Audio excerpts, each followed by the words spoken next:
To set up button shortcuts on Samsung Galaxy A05, first let's launch our settings. Then we can scroll down and enter accessibility. Right here you'll be able to find advanced settings and accessibility button. Now we need to go for select actions, and then we can scroll down and go for assistant menu.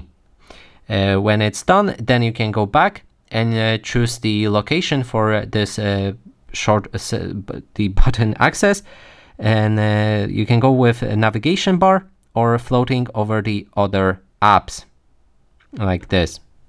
You can adjust the size for it or other things as well. So now when we have that done, we can click on this button right here, and that way we'll see the shortcut.